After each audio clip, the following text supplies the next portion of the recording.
Fica com a Bíblia aberta aí, em Romanos, capítulo 8, verso 28, ao verso de número 39. Deixa eu dizer uma coisa para você. Não feche sua Bíblia, tá? Nós estamos vivendo em dias loucos. E quando pensávamos como seriam os dias de hoje, nós pensávamos diferente, talvez, né? Você imaginava como é que seria 2025? Alguém imaginava, assim, há 10, 20 anos atrás, como é que vai ser agora? Imaginava? Não imaginava? Ele não fazia nada da vida, né? O Gabriel não fazia nada, não imaginava nada. Você queria enlouquecer. Deixa eu dizer uma coisa para vocês. Ontem eu fui com a Thalita, nós fomos no cinema. E quando você vai ficando mais velho, você não quer ver coisas novas. Você começa a gostar de coisas mais velhas. E nós fomos ver o relançamento de aniversário de 40 anos do De Volta para o Futuro. E esse filme foi um filme que marcou minha vida. Marcou tanto a minha vida que eu me lembro o dia que eu vi esse filme pela primeira vez. Eu vi esse filme pela primeira vez no dia 11 de dezembro de 1989. Tá?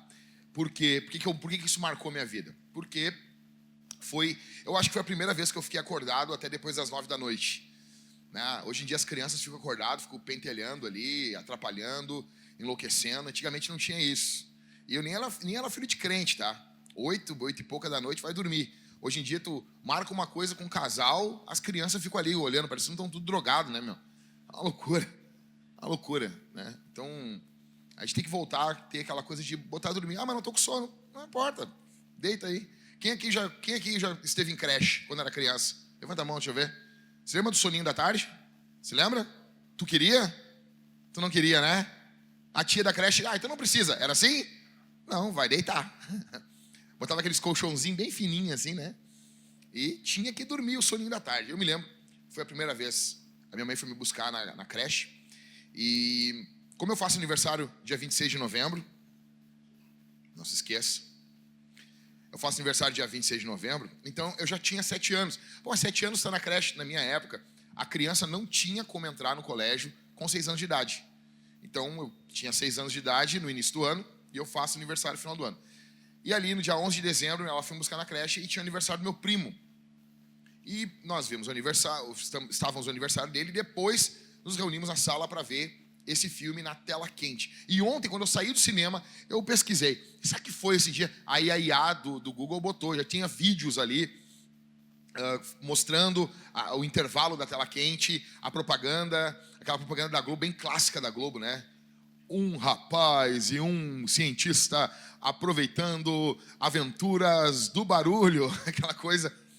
E eu me lembro desse dia, eu me lembro que eu vi esse filme sentado na parte da frente, sentado no chão, assim, na parte tinha um sofá, os adultos ali, todo mundo amontoado numa sala, e eu vi aquele filme, e eu me lembro que quando terminou o filme, perto da meia-noite, eu estava impactado, eu tinha 7 anos de idade, eu estava impactado com a ideia daquele filme.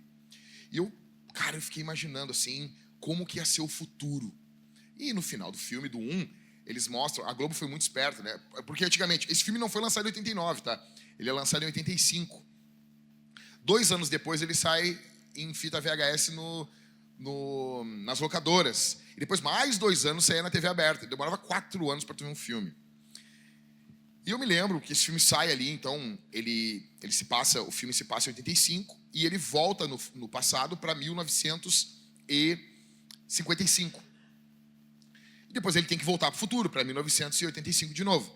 E eles brincam com 30 anos adiante. 30 anos dá 2015. Em 2015, ali os carros já voam. Então eu ficava pensando, cara, como vai ser o futuro? Os carros vão voar. Imagina, eu ficava pensando, como que as coisas vão ser no futuro? Aí tu vai lá num jogo do Inter, tu vê os colorados chegando de patinete. 2 em cima de um patinete. Né, irmão Cláudio? Nada contra. Hoje em dia tem que achar bonito essas coisas. O que tu vai olhar no futuro? O que tu vê? Bicicleta com motor. Mas uma coisa, é estranho pensar no futuro, porque o principal das coisas, do que envolve o ser humano, não mudou.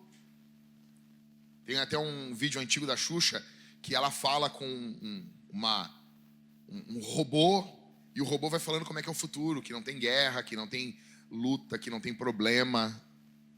Não é assim. Pelo contrário, o mundo está cada vez mais louco, porque o problema do ser humano não é um pouco acesso à tecnologia. Você pode colocar muito acesso à tecnologia, o ser humano vai continuar tendo os mesmos problemas, só que agora de forma tecnológica. Eu me lembro, eu saí do cinema ontem assim, depois eu quero falar com os homens.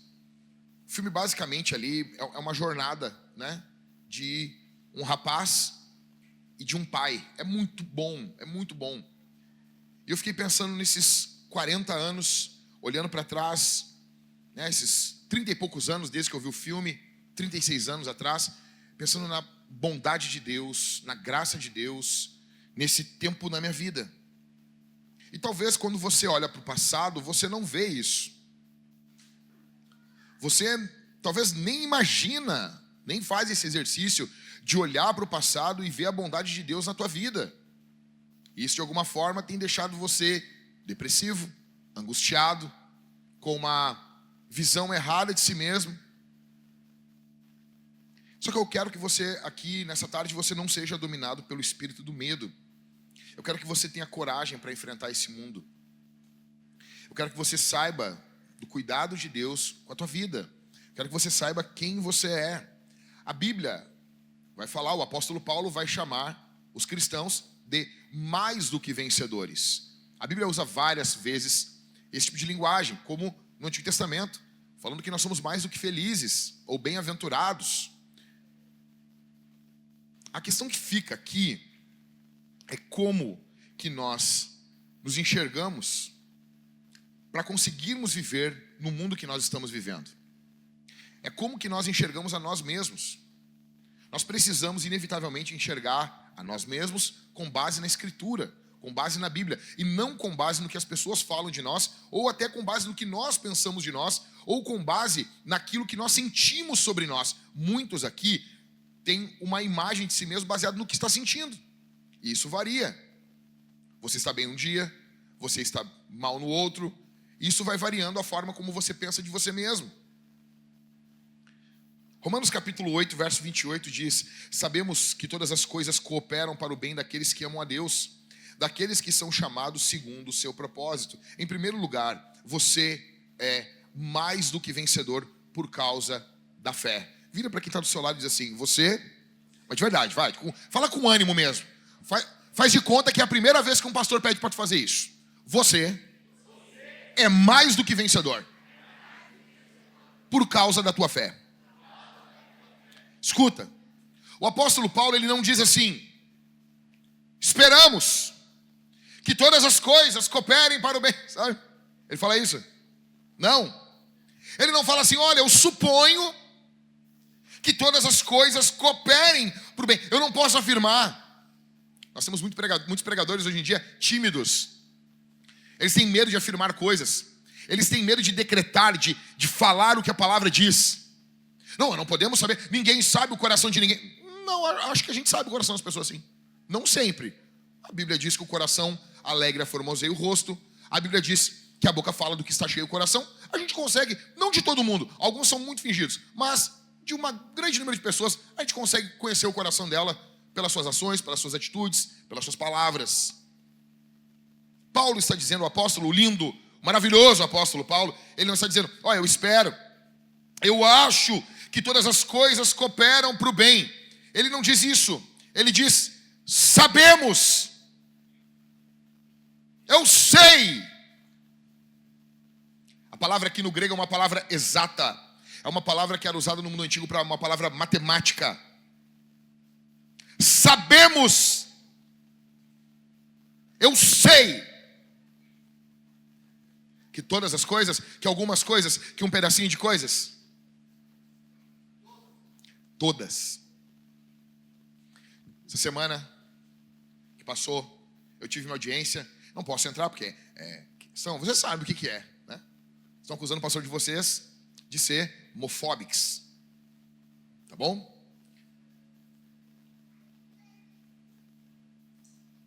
Enfim. É engraçado demais isso.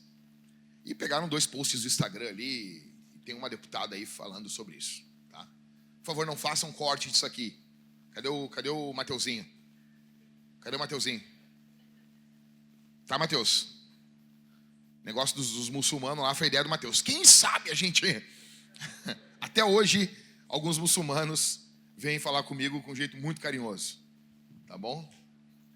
Então, estão me acusando disso, me acusaram. E aí os irmãos foram ali depor ali. Em um dado momento eu olhava, fui muito bem tratado, muito bem recebido, mas eu olhava ali, os irmãos, olhava para mim, olhava para os advogados, Ministério Público, todos assim, tipo, olhando, esse cara, todos aqui somos mortais. E não há nada do que vai acontecer nesse tribunal aqui que não venha das mãos de Deus. É obviamente que não, o tempo todo a gente consegue ter esse pensamento tão bonito, tão lindo para falar no púlpito, né? Sabe, esse é o pensamento bom, esse aqui é o pensamento de domingo. Às vezes não, às vezes dá uma incredulidade. Assim, cara, eu tô lascado. Na hora que deu uma discussão ali dentro do tribunal ali, do meu advogado, quase saiu no soco ali com o advogado de acusação ali. Eu disse, cara, eu tô lascado. Mas, veja, quem está falando isso aqui pra gente não é alguém que vivia uma vida nababesca, uma vida tranquila, uma vida sem problemas. Esse cara aqui sabia o que era sofrer, sabia o que era passar dificuldade, soube o que era estar dentro de uma prisão romana. Ele está dizendo que nós sabemos que todas as coisas cooperam para o bem. Há uma conspiração no céu ao teu favor. Deus está trabalhando em todas as circunstâncias da vida. Tudo tem um propósito, não é em vão, não é vazio. Você tem noção disso, cara? Isso é poderoso demais. Isso é muito poderoso. Eu sei que é bonito hoje. Nós temos ali, tem um cara que eu gosto pra caramba dele, o Pondé, né? Pondé é sensacional, eu gosto muito de algumas coisas que ele fala, mas ele é um cara que ele não vê propósito na vida. Ele fala, não tem, o sofrimento não tem propósito. Ele vai falando isso, niilista. Sabe, quem pensa assim, a pessoa precisa viver de entorpecentes. E não apenas entorpecentes químicos, mas se entorpecendo na vida. O apóstolo Paulo, ele não diz isso. Tá, mas assim, eu quero entender melhor isso aí, pastor. Eu quero entender melhor, como assim? Como que isso coopera? Como que isso ocorre, eu não sei. Eu não sei, tu não sabe, talvez tu nunca saiba. Qual é o nosso alvo aqui? O nosso alvo agora é se reunir e tentar, porque a maioria das coisas que a gente fica sabendo depois que ela acontece. Tu não consegue ver, muitas vezes, os propósitos de Deus no meio da luta. Tu não vê, porque não é para você caminhar naquele momento com base no que você sabe, é para você caminhar com base na fé. Então, você está no meio da luta. Você só quer sobreviver. Você está no meio de uma tempestade no deserto. É poeira para todo lado. Qual é o segredo? Seguir caminhando. Seguir caminhando. O alvo nosso aqui não é prescrutar os mistérios. Qual é o nosso alvo, então, no verso 28? O que diz aí?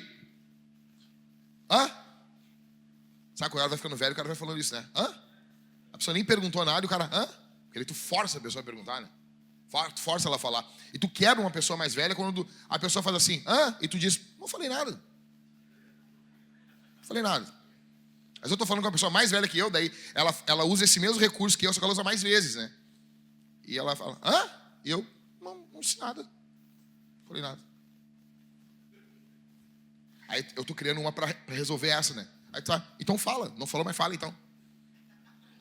Fala. Sabemos que todas as coisas cooperam para o bem daqueles que amam a Deus, daqueles que são chamados segundo o seu propósito. Qual é o nosso alvo aqui nesse texto? Amar a Deus. É prescrutar? É tentar entender como que tudo se conecta na tua vida? Sim? Não? Qual é o teu e o meu alvo aqui? Amar a Deus.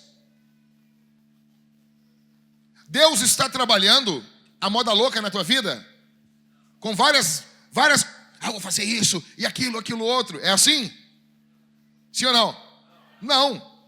Deus está trabalhando na tua vida segundo o propósito dele. E o apóstolo Paulo diz que a gente o quê? A gente sabe. Tu sabe disso? Não sei. Não sei se tu sabe. Eu sei. Tem uns aqui que sabem. Você sabia disso? Você sabia que todas as coisas vão e já estão cooperando para o teu bem? Sim ou não? Sim? Dá um calorzinho, né? Sabe? Alegriazinha. Então, em primeiro lugar, nós somos mais do que vencedores por causa da nossa fé. Em segundo, nós somos mais do que vencedores por causa do eterno propósito de Deus. Verso 29 e verso 30. Aí o apóstolo Paulo fala: pois aqueles que Deus de antemão conheceu, Ele também predestinou para... Repete comigo assim essa palavra. 1, 2, 3, predestinou, tá? Essa palavra é linda demais. 1, 2, 3. Predestinou. Mais uma vez. Predestinou. Para serem conformes à imagem de seu Filho, a fim de que ele seja o primogênito entre muitos irmãos. E aos que predestinou, a estes também chamou. E aos que chamou, a estes também justificou. E aos que justificou, a estes também glorificou. Veja, qual é o propósito de Deus? Qual é o propósito de Deus? É tornar você rico? Sim ou não? Não. É tornar você famoso? Não. É fazer de você uma estrela do rock? Sim ou não? Uma estrela de cinema? É fazer você ficar conhecido, milionário, você prosperar. Tudo isso é bom, né?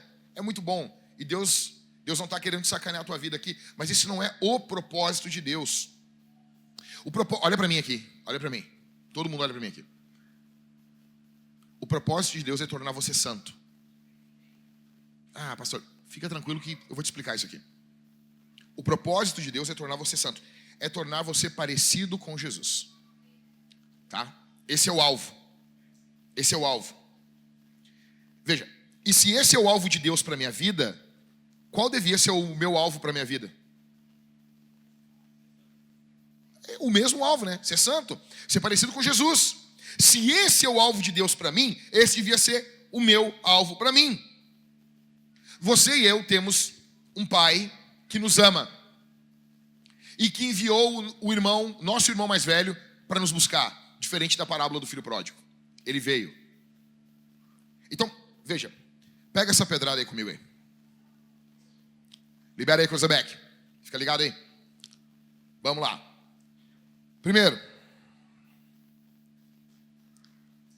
vamos lá. Verso 29. Pois aqueles que Deus de antemão conheceu. Como assim conheceu? Deus passou pela rua da eternidade assim. Tudo bom? Tudo bom? Tudo bom, Mateus? Tudo bom, Rômulo? Meu nome é Deus. Prazer? Prazer? Legal? Legal. Foi isso? É isso que a Bíblia diz? Sim ou não? Não é isso. Conhecer na Bíblia é relacionamento, é amor, é intimidade. Em relacionamentos conjugais é utilizado até para relação sexual na Bíblia. É a intimidade profunda. O que a Bíblia está dizendo sobre você, sobre mim? Pois aqueles que Deus de antemão amou de forma íntima, se relacionou de forma íntima na eternidade. Quando Deus pensava em você, Deus pensava em você estando em Cristo. E Ele se relacionava. Sabe quando mamãe, você estava com o bebezinho na tua barriga e tu não deu nem tempo ainda de fazer aquela que tu vê lá a criança lá, parecendo uma massa de modelar lá. Como é que é o nome daquilo?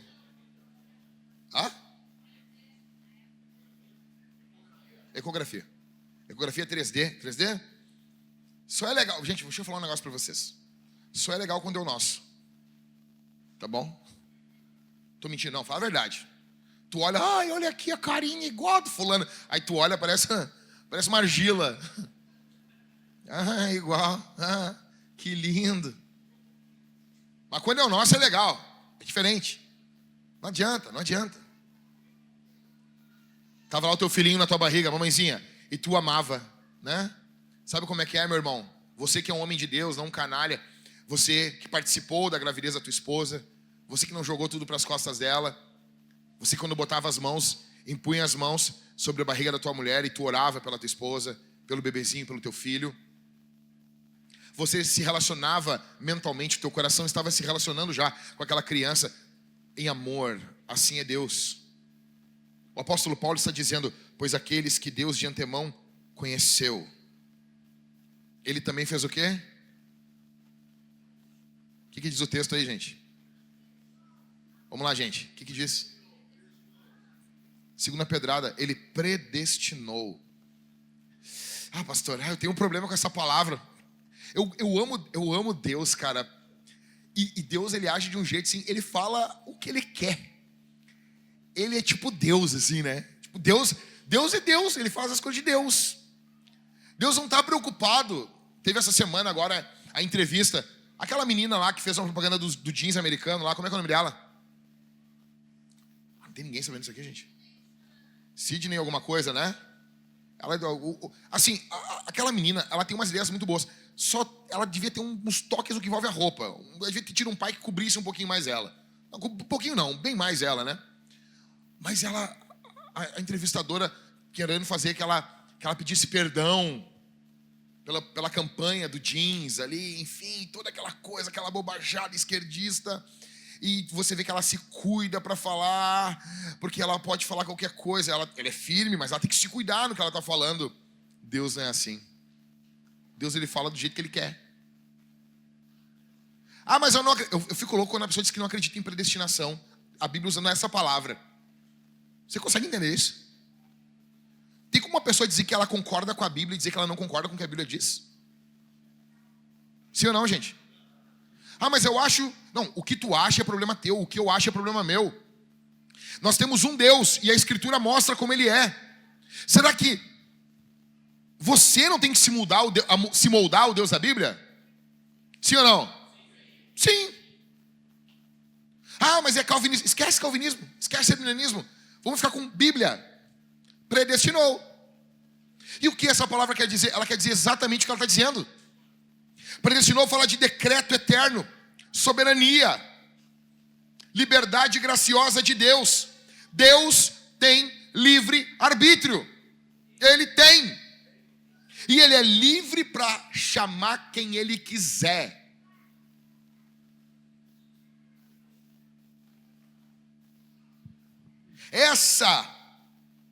O motivo da nossa fé é a predestinação. A gente só crê porque Deus nos chamou. E antes de nos chamar, Ele nos predestinou. O motivo da nossa santidade, das boas obras que praticamos, o motivo não está em nós. O motivo está em Deus. E olha aqui para mim. Somente um ser orgulhoso poderia se ofender com isso aqui. Quem é pecador e sabe quem é, sabe como é falho, sabe como é limitado, chora lendo isso aqui. Porque sabe lá no íntimo que sem isso, você nunca estaria do lado de Jesus. Você fez força para ficar longe de Jesus e você não conseguiu. Você pecou, você se esforçou. Você em algum momento na sua caminhada quase que tentou exorcizar Deus da tua mente. Mas aonde tu ia, Ele estava lá, te perturbando com o poderoso, violento e brutal amor. Tem como uma filha minha dizer para mim, me deixa? Não tem como. Onde ela for eu vou estar. Ele nos predestinou. E aos que predestinou, Ele também. Terceira pedrada. Ele chamou. Deus ama. Deus predestina. E porque Ele amou, Ele predestinou. E porque Ele predestinou, Ele chamou. Que chamado é esse? É o chamado da pregação do Evangelho? Não. Esse aqui é o chamado externo. É para todo mundo. Há um chamado externo. Só que enquanto eu estou pregando o Evangelho, tem pessoas assim, nem assim.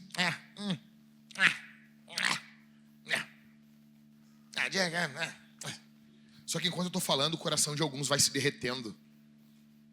E quando você fala sobre Cristo, a pessoa quer, porque ela está ouvindo a coisa mais fabulosa que ela ouviu em toda a sua vida. Tem um chamado interno.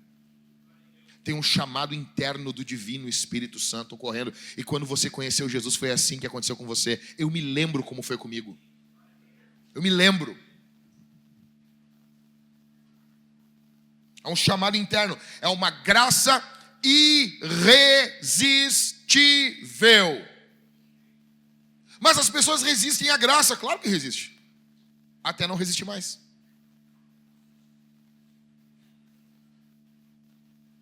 E aos que chamou, e aos que amou, ele conheceu, né?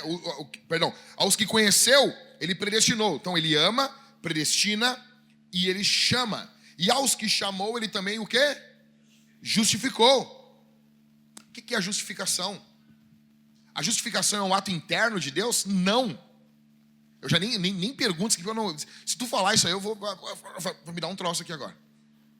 Não, se tu perguntar para um crente aqui da Vintage e perguntar, a justificação é uma experiência de Deus que ocorre dentro do crente, e ele falar sim,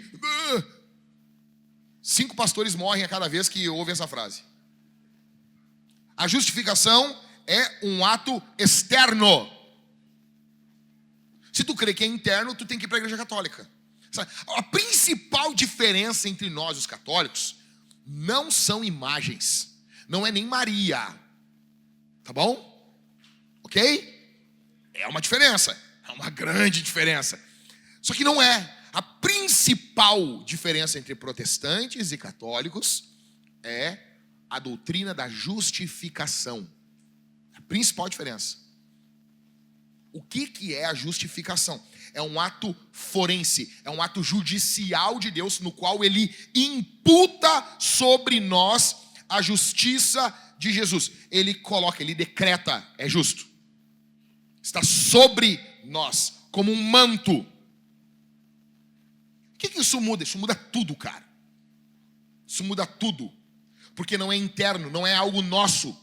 É algo outorgado, é algo entregado, é algo ofertado.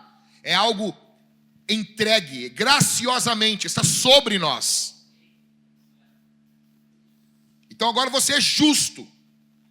E que justiça você tem? Qual a justiça? Vamos pensar num crente agora, dos bons. Qual o crente mais santo que tu conheceu na tua vida? Não vale o pastor. Obrigado. Não, pastor Jack, se tu acha que sou eu, tu tá mal, hein? Tu precisa de ajuda. Deixa eu dizer, uma dos elogios mais brutais que eu já recebi, foi o Driscoll dizendo, tu é um dos melhores homens que eu conheço. Na hora eu me virei assim, não me lembro quem estava comigo, assim, cara, ele tá mal de amigo. Pensa num cara na história da igreja assim, mas esse cara era santo. Diz um aí pra mim. Apóstolo Paulo. Já veio com A, né? Vamos lá, mais um aí. Estevão era bruto. Brabão. Barnabé. Tá aí da história da igreja. Agostinho. O Agostinho era muito santo. Já era o cara, já era bispo de Hipona, escreveu um livro Confissões, no qual que ele relata coisas, ó. Quem já leu Confissões aqui? Aqui? Aquela parte que ele fala que ele fica de olho na guria dentro da igreja, tu fica, cara, esse cara é louco. O cara já era bispo, meu. Complicado. Quem lembra de mais algum aqui? Policarpo. Santo demais. Agora imagina comigo. Se Deus chegasse e dissesse assim, João, sobre a tua vida está a santidade de Agostinho. Era uma boa notícia? É uma ótima notícia. Imagina. Sobre a tua vida está a santidade do apóstolo Paulo. É uma boa notícia? Sim ou não? Você está entendendo onde eu quero chegar, né? Você sabe onde eu vou chegar. Então assim, não é disso que a Bíblia está dizendo. Não é essa boa notícia que a Bíblia está dizendo. Sobre você e sobre mim repousa a justiça de quem? De Jesus. E Jesus é o quê? Deus. É imputado sobre nós a mesma justiça de quem? De Deus. Você tem noção? Porque agora nenhuma condenação há. Você tem noção disso? Sobre você está a mesma justiça pela qual faz com que o filho se relacione com o pai. Você tem noção disso? E aos que conheceu, predestinou, aos que predestinou, chamou. E aos que chamou, ele também. E aos que justificou, ele glorificou. No grego, está no pretérito perfeito. Ou seja, Deus vê esse ato futuro desde o início. É futuro para nós. Mas Deus já nos vê com a obra encerrada. É algo certo. Ou seja, a Bíblia está dizendo que o nosso sepulcro não é o fim. Não é o fim. Não é. A morte que lute, a morte que se esforça, que venha se esforçar. Deixa eu dizer uma coisa para você. Vai chegar um dia que a morte vai me tomar de vocês. E no dia que a morte me tomar de vocês, Jesus vai me tomar dela. Por quê? Porque a palavra de Deus, ela é contra-situacional. Ela luta contra a situação atual. Há uma ousadia em Deus. Nós somos mais do que vencedores por causa desse propósito eterno de Deus. Deus tem um propósito eterno para o seu povo. É formar Cristo em nós. É por isso que você passa pelo que você está passando. Porque tem pouco de você. E Deus quer que tenha mais Jesus em você. É por isso que você tem essas crises internas. É por isso que você muitas vezes se desespera. É por isso que muitas vezes as coisas não dão certo. É porque tem muito de você em você. E Deus Pai quer mais Jesus em você. Amém? Amém. Mas amenzão mesmo, assim? Amém. Em último, nós somos mais do que vencedores, porque Deus é por nós. Isso aqui é para dar um glória. Glória a Deus. Aí Paulo diz, o apóstolo Paulo, o santo apóstolo Paulo diz, que diremos então? Tá. Depois de tudo isso ele vai dizer, o que a gente vai dizer? Meu guri, o que eu vou falar? Que diremos então à vista dessas coisas? Se Deus é por nós, quem será contra nós? Aí a pergunta que fica, tá, mas não tem ninguém contra nós? Tem ou não tem? Tem gente contra a gente ou não tem? Tem ou não tem, gente? Aí Paulo está dizendo assim, tá, mas quem? Aí alguém vai falar assim, o diabo? O diabo é contra nós? Sim ou não? Daí Paulo diz assim, tá, mas quem? Aí tu vai falar uma outra situação, mas isso é contra nós? Mas isso é contra nós? E o apóstolo Paulo vai continuar perguntando, quem? Você lembra aquela quando o Maicon perguntou do Dourado? É Dourado, né? Não? Era Dourado? Ô Dourado, o que tu acha aí do Dourado que falou mal de ti, não sei o que? Ele, quem? Aquela cara assim, quem? Imagina o apóstolo Paulo perguntando assim, esquece que você é colorado, esqueça. Não adianta, minhas ilustrações vão ter que pende um pouquinho, sabe? Mas é bem pouco, tá, gente? Bem pouquinho. Os colorados tudo triste aqui, né, meu? Quem? É isso. Quem? Verso 32. Aquele que não poupou o seu próprio filho, mas por todos nós o entregou, será que não nos dará graciosamente com ele todas as coisas? Você tem noção de que é isso aqui? Deus não poupou Jesus e deu ele por vocês, por mim, por nós. A Isabel sempre lembra disso aqui. Ela sempre assim, papai, se Deus deu Jesus, ele pode dar tudo para nós, né? Eu sim, é verdade. Teologicamente ele pode.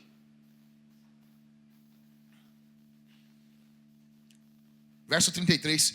Quem intentará acusação contra os eleitos de Deus? É Deus quem os justifica. Quem os condenará?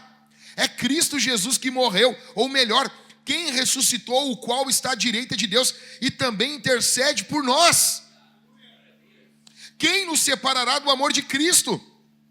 Será a tribulação, ou a angústia, ou a perseguição, ou a fome, ou a nudez, ou o perigo, ou a espada?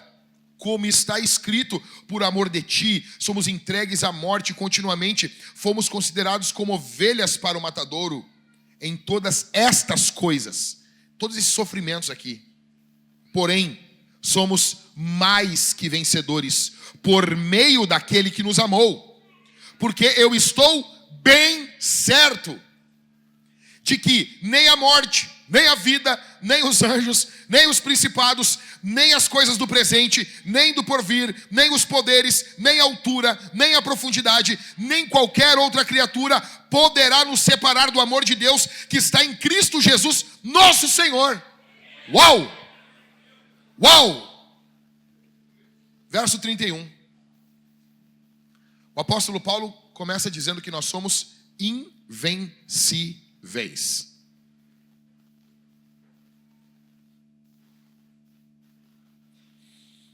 Não tem como vencer um crente. Não tem como vencer a igreja. Somos invencíveis.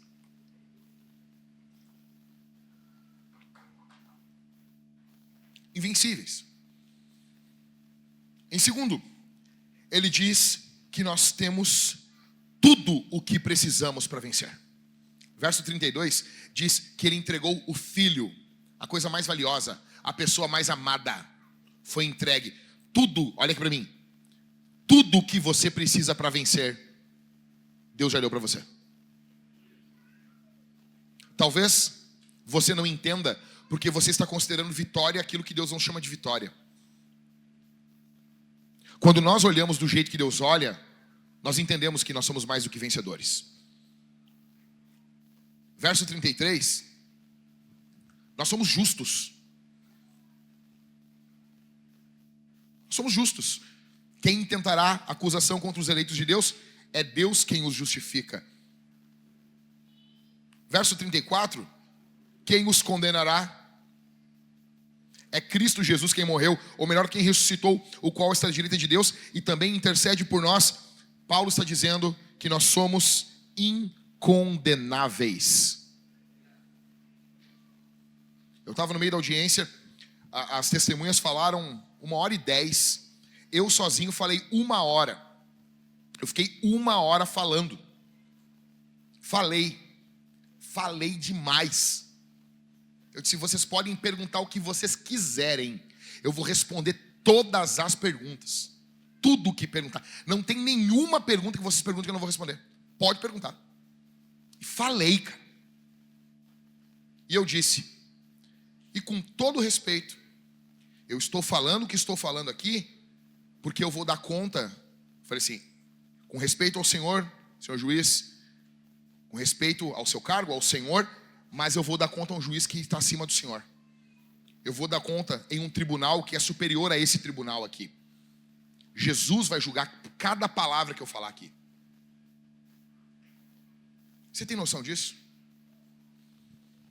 Em quinto, o apóstolo Paulo diz que nós arriscamos a nossa vida por esse amor. No mundo de hoje, você dizer que você é cristão, quantos aqui já perderam coisas? Nas tribulações, o apóstolo Paulo diz no verso 37, ele vai citar todo esse caos, todas essas situações, morte, nudez, perigo, espada, tribulação, angústia, tudo isso. Aí no verso 37 ele diz que nisso nós somos mais do que vencedores. Uma palavrinha grega que quer dizer literalmente, se fosse traduzido ao pé da letra, era uma palavra só, não era mais do que vencedor, seria hipervencedor.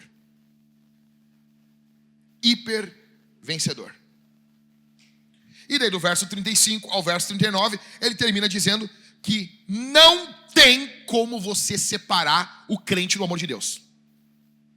Você pode fazer o que fizer com ele, você não separa ele. Deixa eu te dizer uma coisa, eu já falei isso. Se algum dia algum de vocês pregar no enterro, por favor, não falem isso aqui. Eu fui no enterro agora, o pastor pregou há 2 semanas atrás. O pastor que pregou lá pregou muito bem. Falou muito bem. Só tem uma coisa que ele falou que me deu um... Ele disse assim, aqui não está mais a nossa irmã aqui. Aqui está só a casca. Cara, quando ele falou isso aí, essa é a ideia grega, que o corpo é uma casca. Não é. Mas pastor, a irmã está ali? Claro que está ali, eu estou olhando ela ali, cara. Mas o espírito não está ali. Está com quem? Está com o Senhor. Então ela está com o Senhor, pastor? Sim. Mas ela também está ali? Sim. Qual é o grande terror da morte? O grande terror da morte é que a morte separa a gente da gente. Você nunca teve a sua parte espiritual num lado e a sua parte física do outro. Só que se aquilo fosse só uma casca, Deus não ia ressuscitar dos mortos depois da ressurreição final. É esse corpo que Ele vai ressuscitar e glorificar. Então o corpo não é uma casca. Isso é ideia de grego. Isso é ideia. Por que os cristãos nunca queimavam os corpos? Os judeus nunca queimavam os corpos? Porque para nós a matéria é importante. Porque o grego vivia assim, não. Você é só a casca. Pensar dessa forma, você faz as maiores loucuras com o teu corpo. Você se envolve com prostituição. Por isso que os gregos viviam daquela forma devassa. Depois, só largava 2 moedas nos olhos, larga pro barqueiro, bota fogo. Não dá nada. Nós não pensamos assim. O corpo é templo do Espírito Santo. Então o corpo tem uma santidade. Essa ideia de cuidar o corpo depois da morte, isso é uma ideia cristã.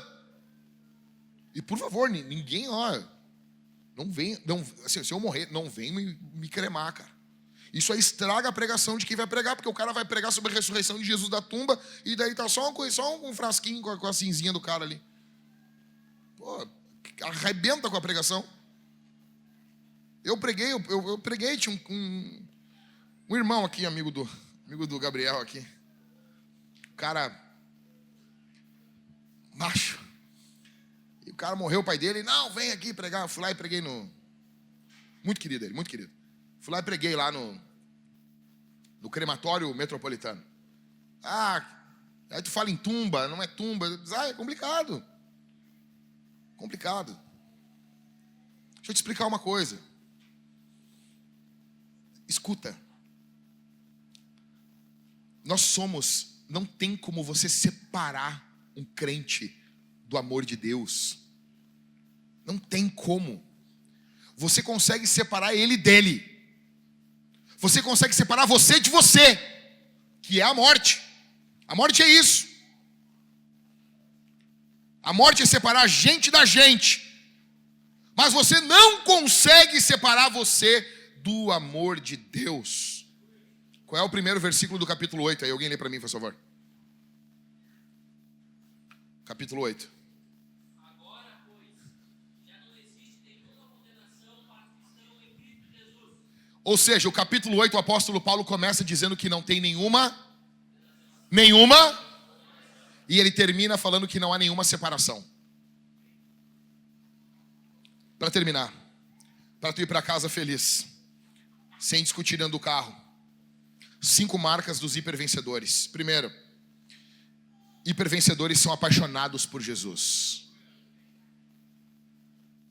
Como está escrito, por amor de ti.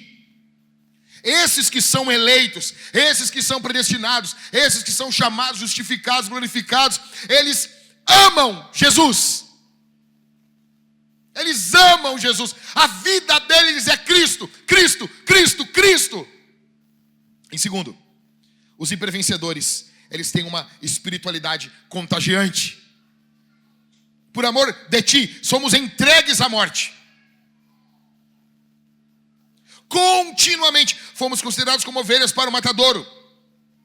A espiritualidade deles é vibrante, contagiante. Em terceiro, hipervencedores amam a igreja.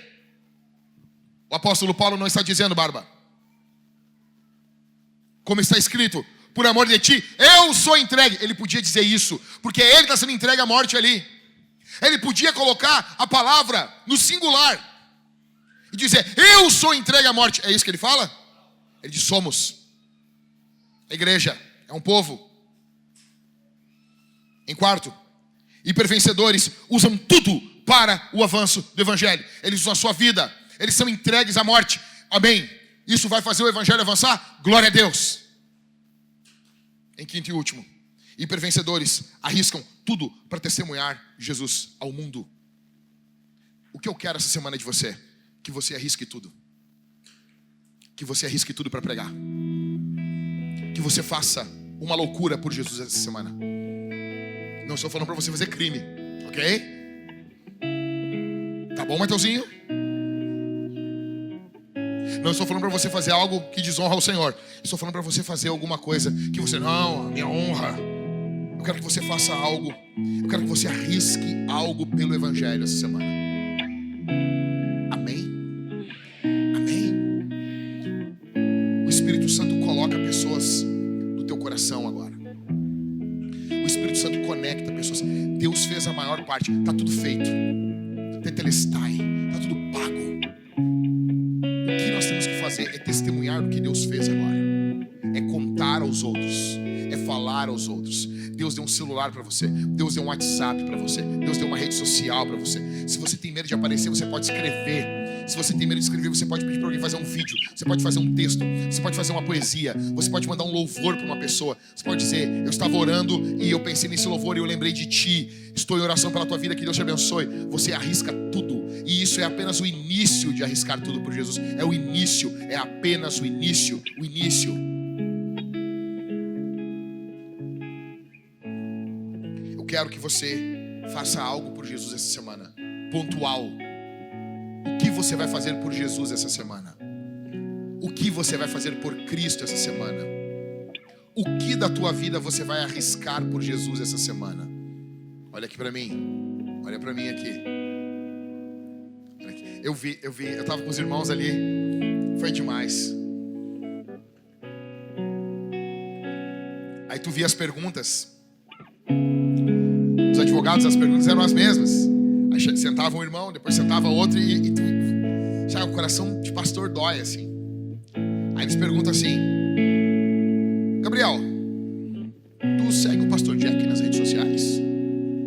Tu costuma curtir, comentar e compartilhar as publicações dele? Sim, Gabriel.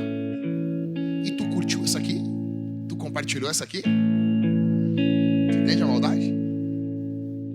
O cara tá sendo processado por isso aqui. E eles perguntam se eu curti isso aqui, se eu comentei isso aqui, tá entendendo, Orives? A pergunta era assim, né? E eu tinha que ficar parado ali. E tu olha, uns ficavam mais nervosos, outros não. Olha, se eu não tivesse ali, uns diziam, eu nem conheço esse homem. Mas tu fala do jeito dele, tu anda parecido com ele. Assim, não. Na terceira um galo canta. Parecia um galo no meio do tribunal, assim.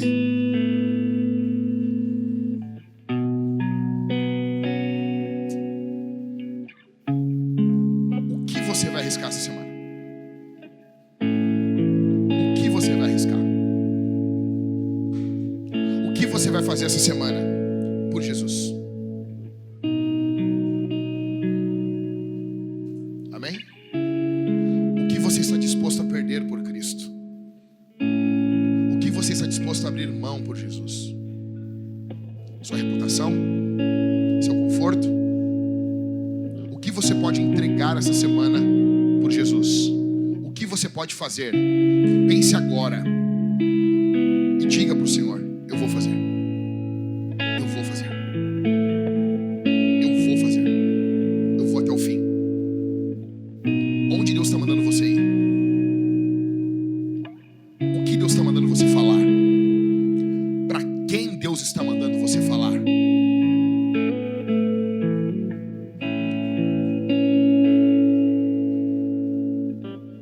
Você tem vergonha?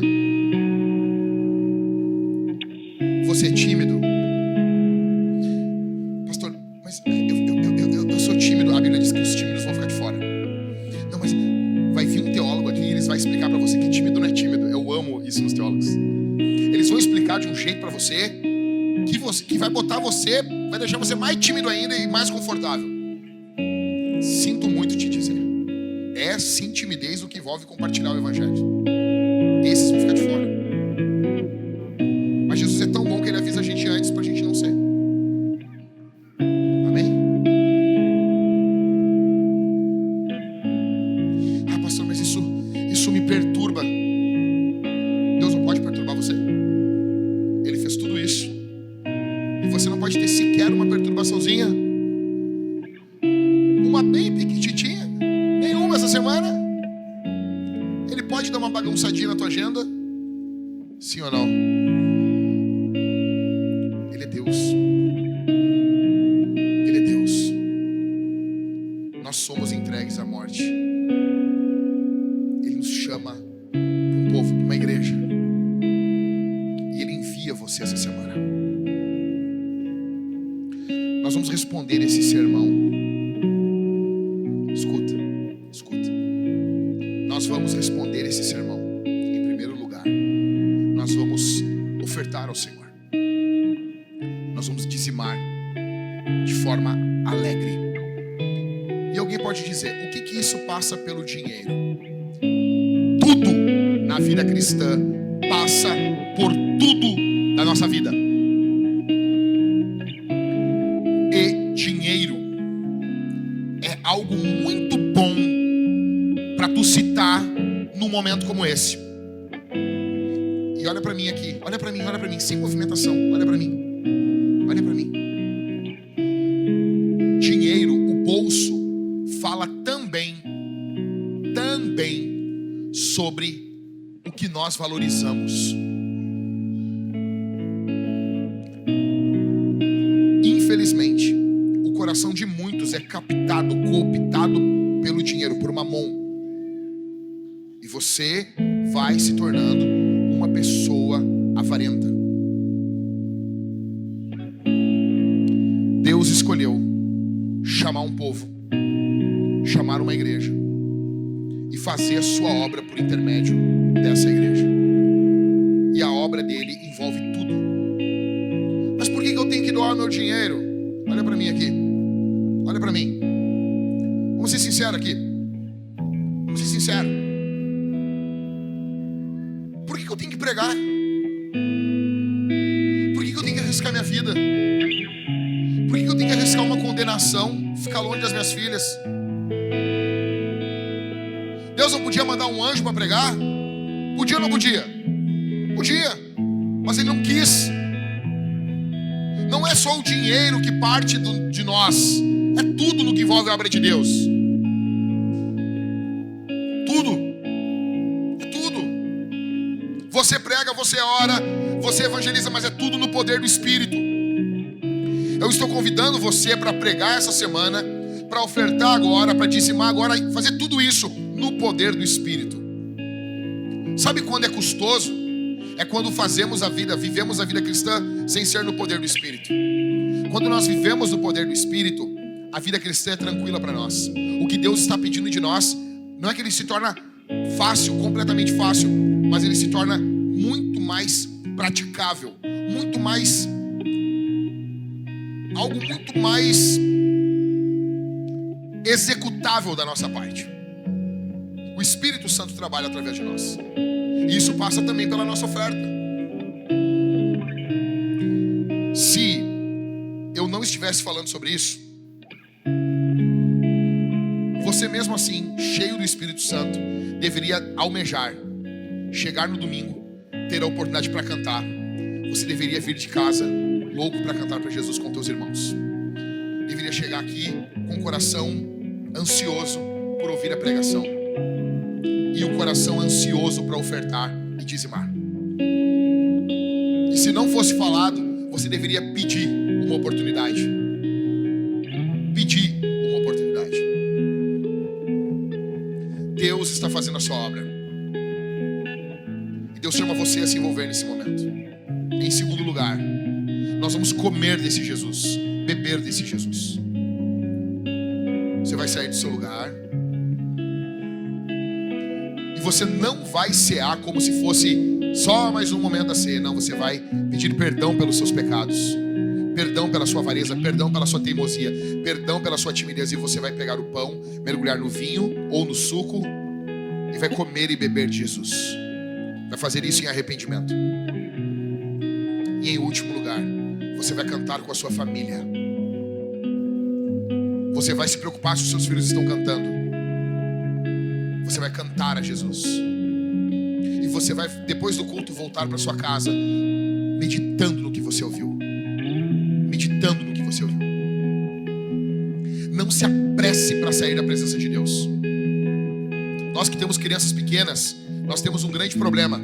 Isso é uma coisa que eu não suporto, que eu fico louco. É você estar falando, lendo um texto da Bíblia, aí termina, ou no meio da leitura, acontece muito, em casa, com irmãos, alguém terminou a leitura, tu está lendo sobre Abraão, terminou a leitura, a pessoa assim, cara, temos que pagar a conta lá da Leroy Merlin. Eu disse, ô Satanás, fala um pouquinho do texto, conecta o texto a Leroy Merlin. Eu fico louco com isso, cara. Tu tá sentado às vezes num grupo de homens, tu vai ler um texto da Bíblia, termina o texto da Bíblia, agora vamos para as coisas reais. Velho,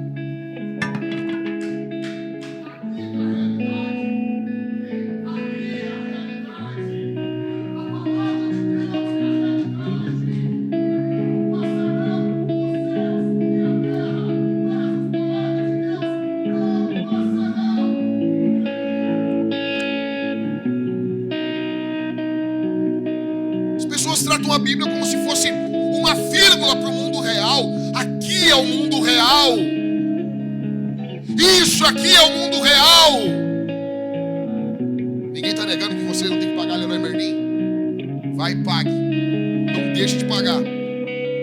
Fiz o cartão da Leroy Merlin lá. No dia, eu pensei, o vencimento era 6 dias depois.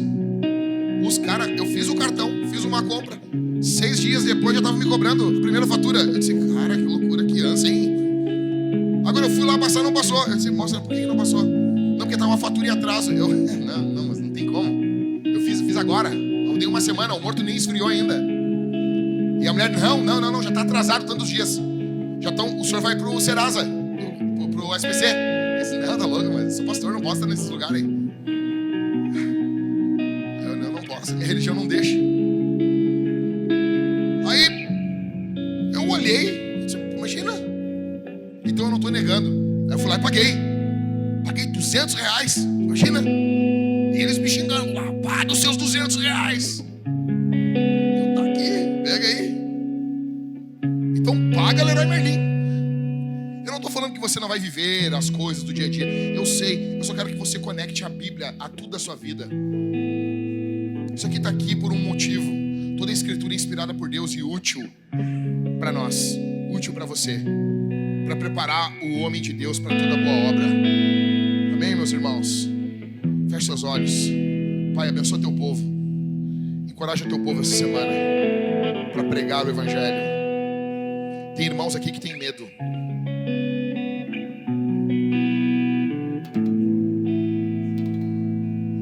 Nós te repreendemos, medo. Nós te repreendemos, espírito do medo. O Senhor Deus fortalece você, meu irmão. O Senhor vem sobre você, o Espírito vem sobre você. Não tenha medo. Esse medo é uma cortina de fumaça. São apenas nuvens tentando te esconder dos raios da graça de Deus. Existe uma vida poderosa no fluir do Espírito Santo para você. Deus tem um ministério para você. Não tenha medo, não tenha medo, não tenha medo, não tenha medo, não tenha medo. Pregue, avance sem medo. O Senhor Deus é contigo. O Senhor Deus é contigo aonde você for, aonde você pregar, aonde você chegar. O Senhor Deus é contigo. Não tenha medo, não tema os homens, não tema os homens. O Senhor Deus é contigo. Abençoa teu povo, Senhor. Abençoa o teu povo que vai ofertar e dizimar. Que eles façam isso no poder do teu Espírito. Que eles façam isso com expectativa, crendo que o Senhor Deus abre janelas, abre portas. Bendito é o teu nome, exaltado é o teu nome. Dê a eles uma colheita extraordinária essa semana. Abra portas essa semana para aqueles que arriscam suas vidas em prol do Evangelho. Que não sejam apenas carteiras abertas, mas que o coração aqui esteja aberto ao Senhor. E que quando comerem, beberem, sejam cheios do teu Espírito. E cantem a até que o Senhor venha. Bendito é o teu nome. Aplauda o Senhor Jesus, meus irmãos. Fique de pé, glorificando, exaltando o nome de Jesus.